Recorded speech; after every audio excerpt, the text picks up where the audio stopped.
बिस्मिल्लाहिर रहमानिर रहीम। समस्त प्रशंसा सेई महान आल्लाह पाकेर एवं लक्ष कोटी दरुद ओ सालाम सेई रासुलेर उपरे। विश्वेर सकल मानव जातिके आमार आंतरिक सालाम। अस्सलामु आलाइकुम व रहमातुल्लाह। कुरानेर 92 नम्बर सूरा आल-लाइल अर्थ रात्रि।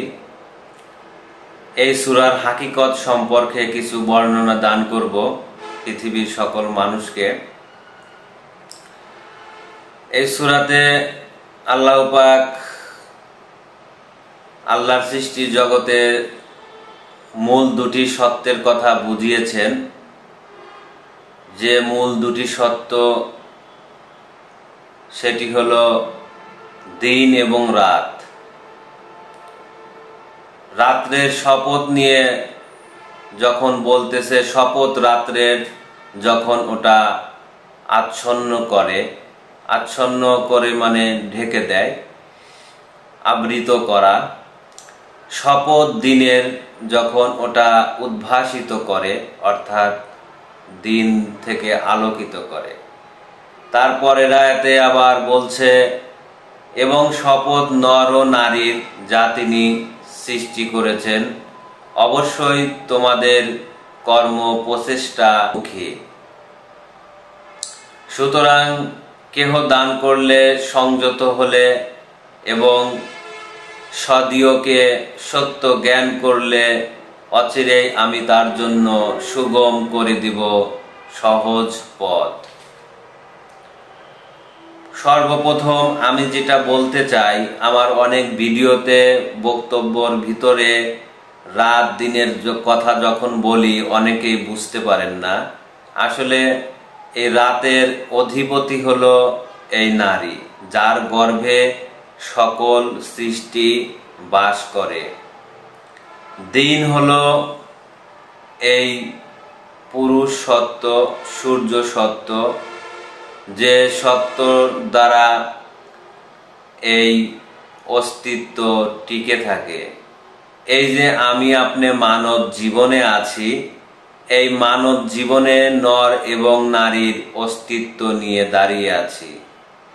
পুরুষ থেকে যে সত্যটা এসেছে, যে সূর্য সত্যটা এসেছে, ওটা বের হয়ে গেলে এই অস্তিত্ব ধ্বংস হয়ে যাবে, নষ্ট হয়ে যাবে। ঠিক এভাবে আল্লাহর অস্তিত্বে যা কিছু আছে সবকিছু সেই আল্লাহর নূরে প্রতিষ্ঠিত এবং আল্লাহ আছে বলেই এই সকল সৃষ্টিরা জীবিত বা আছে। এই যে মানুষের কর্ম বিভিন্ন মুখী, এই মানুষ যখন সেই দিনের শরণাপন্ন হবে, একনিষ্ঠ হবে, ঠিক তখনই এই মানুষ সেই সত্যের দেখা পাবে। আর আল্লাহ পাক তার পথ সুগম করে দিবে, সহজ করে দিবে।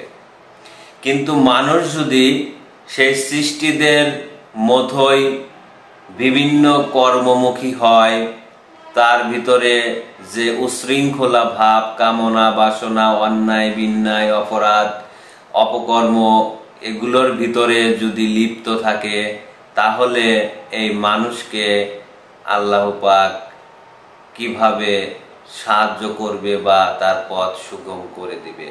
কেননা আল্লাহ পাক মহা পবিত্র। রাতের সত্য, দিনের সত্য দুটি পবিত্র সত্য। এই সত্যের ভিতরে,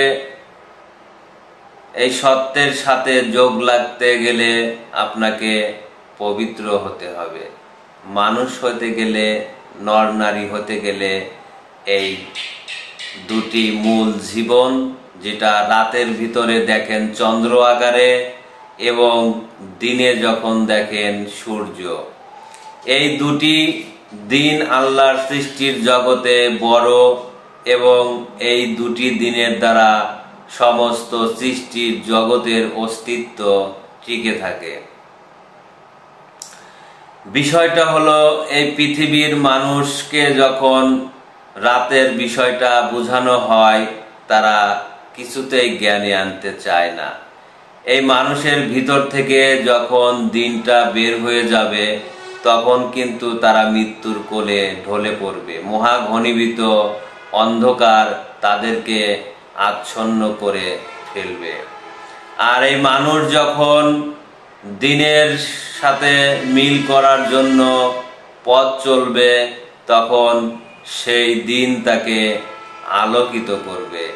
এভাবে মানুষের জন্মও হয় আবার মৃত্যু হয়। দিন এবং রাতের অস্তিত্ব নিয়ে জন্ম হয়, আর দিন যখন বের হয় আবার সেই ঘনীভূত মহা অন্ধকারটাকে আচ্ছন্ন করে ফেলে।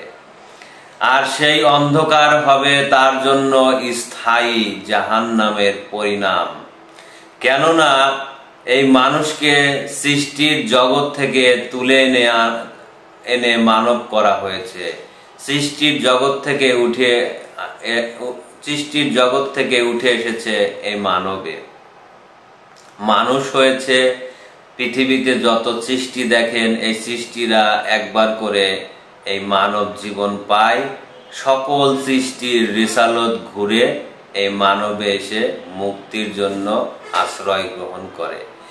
তো এই মানব জীবন থেকে যদি আমরা মুক্তি না নিতে পারি তাহলে আমরা অবশ্যই ধ্বংস হব। অনন্তকালের জন্য আমাদের সেই জাহান্নামে যেতে হবে। এটা আল কোরআনেরই ঘোষণা। তোমাদের জন্য রয়েছে জাহান্নাম, যেখানে তোমরা স্থায়ী থাকবে। তোমাদের জন্য রয়েছে জান্নাত, যেখানে তোমরা স্থায়ী থাকবে। তাহলে জান্নাত জাহান্নাম স্থায়ী। তাহলে জাহান্নাম আমাদের বুঝতে হবে, জান্নাত আমাদের বুঝতে হবে। আমাদেরকে যে জান্নাতি জীবন আল্লাহ তাআলা দান করলো, মূল দুটি সত্যের দ্বারা এই মানব জীবন দান করলো। এই মানব জীবনকে আমাদের কায়েম করতে হবে। আর এই জীবন যদি আমরা কায়েম করতে না পারি তাহলে আমরা যে কত বড় হতভাগা। কেননা আমরা দোজখ খেটেই এই মানব জীবনে এসেছিলাম। যখন দোজখ খেটেছিলাম তখন আল্লাহ পাকের কাছে প্রতিনিয়ত ফরিয়াদ করেছি যে আল্লাহ আমাকে মানব জীবনে পাঠাও, জান্নাতি জীবনে পাঠাও। যখন আমি মানব হলাম তখন আমার আর হুঁশে নাই। তাই আমাদের হুঁশে আসতে হবে। আমাদের এই মানব জীবন কায়েম করতে গেলে অবশ্যই মানব গুরুর শরণাপন্ন হতে হবে। এছাড়া আমাদের কোনো পথ নেই। তো যাই হোক, এই সূরায় যতটুকু আমি 2, 3, 4 আয়াতের বিষয়বস্তু আপনাদের কাছে তুলে ধরলাম, আশা করি আপনারা রাত দিনের পরিচয়টা বুঝতে পেরেছেন। রাত হলো নারী আর দিন হলো পুরুষ। আসসালামু আলাইকুম ওয়া রাহমাতুল্লাহ।